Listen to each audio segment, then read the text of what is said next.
Bambini, è arrivato Aitano, il bambolotto che parla napoletano. Solo 3 euro. Bambini, piangete, che mammino accatta Aitano. Aitano, di qualcosa. Guagliù, Aitano è troppo bella e le piace assai la pucciacchella. Mamma, voglio Aitano, mamma, Aitano, mamma, voglio Aitano. Aitanichita è morto. Mio Dio, questo voleva tuo figlio. Sì, è is. Ma chissà quanto costa. Oh sì, ma ci do prezzo buono. 20 euro. Ma è una rapina. E allora 15. Oh, ma insomma, in TV lo vendono 3 E euro. allora alloggiate per un pesce a padrone. Aspetta. Ya, uzzi, facciamo 10 euro, che già fa ancora la spesa. Ma che significa alluggiare il pesce? Pigliate sto bambolotto che già mangia tutto cazzo. Ehi, screanzato! Aspetta, il resto! Tecca sta capocchia di est.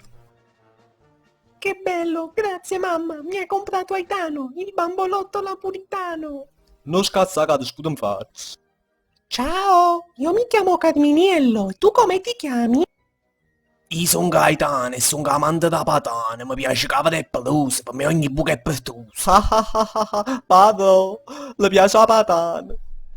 Come sfaccime bello, grazie mamma. Aitano, che cos'è la patana? Domanda Angela che la pega di mamma. Uè, che so sti zia?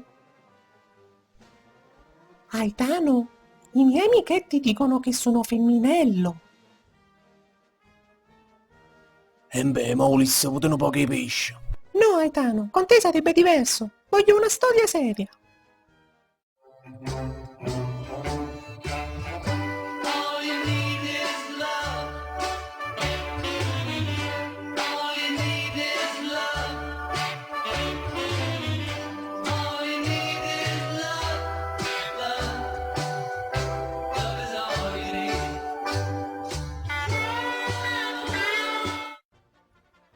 Aitano, ti prego, vuoi sposarmi? Si fosse cazzo. Aitano, tu mi hai sposato, capito? Se no ti uccido, tu c'ho bambolotto da vita mia.